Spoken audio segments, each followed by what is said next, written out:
నిన్న మనం మోహన మరియు కూరేషుల వారి వివాహం జరిగిందని చూసాం కదా! వివాహానంతరము కూరేషుల వారు అగ్ని ముందు ఇలా ప్రమాణం చేస్తున్నారు. నేను ఇప్పుడే వానప్రస్థాన్ని స్వీకరిస్తున్నా అని. అక్కడున్న వారందరూ ఇలా మాట్లాడుకుంటున్నారు. ఆహా! ఏమి వైరాగ్యం! ఆ అమ్మాయికి ఎంత ఆసరా ఇచ్చారాయన! అవును. ఆమె తల్లిదండ్రుల భారాన్ని తీర్చారు. అవునులే.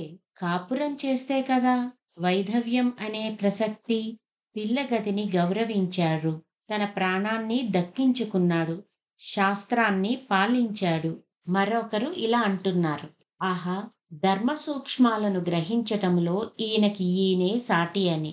అలా చిన్ననాటి నుంచి పరమ విరాగిగా వేలాది మందికి అన్నదానాలు చేస్తూ నిస్వార్థంగా జీవిస్తున్న మహనీయుడు శ్రీవత్సాంక మిశ్రులు. వీరి శాస్త్రదృష్టి సునిశితం. ఈయననే కూరేశమిత్రులు అని కూడా అంటారు. స్వామి రామానుజ, మీతో వారి కలయిక ఎన్నో శుభాలకు దారి తెరుస్తుంది.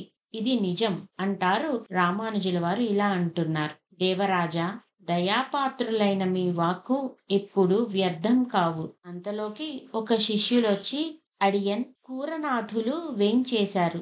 లోపలికి పిలవచ్చా అంటారు. ఆహా! రమ్మను అంటారు రామానుజుల వారు. కూరేశమిశ్రులు రామానుజుల వారికి నమస్కారం చేస్తూ ఎన్నో జన్మల పుణ్యఫలం పండితే ఏర్పడే విష్ణు భక్తి ఓ అమృత ఫలం. విష్ణు మార్గాన్ని చూపే మహానుభావుల సేవ అరుదైన అమృత ఫలం అంటారు. మా అదృష్ట ఫలంగా మీ సేవ మాకు లభించింది అంటూ కూరేశమిశ్రులు రామానుజుల వారికి నమస్కారం చేస్తున్నారు. స్వామి కూరేశమిశ్ర, మీరు ఉత్తమ జ్ఞాననిధులని, వైరాగ్య గుణ సంపన్నులని విన్నాం.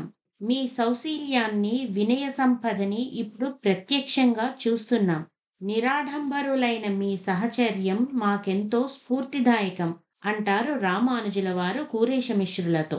నిజం యతిరాజా, సద్గ్రంథ పరిశీలనలో కూరేశులు మీకు తోడుంటే లోకంలో భగవద్భక్తి పెరుగుతుంది. ఈ అమృత ఫల రసాలు లోకాలను ఉజ్జయింపజేస్తాయి. ఇలా వారు మాట్లాడుకుంటూ ఉండగా వరదరాజ సన్నిధిలో గంటలు మోగటంతో ఆహా!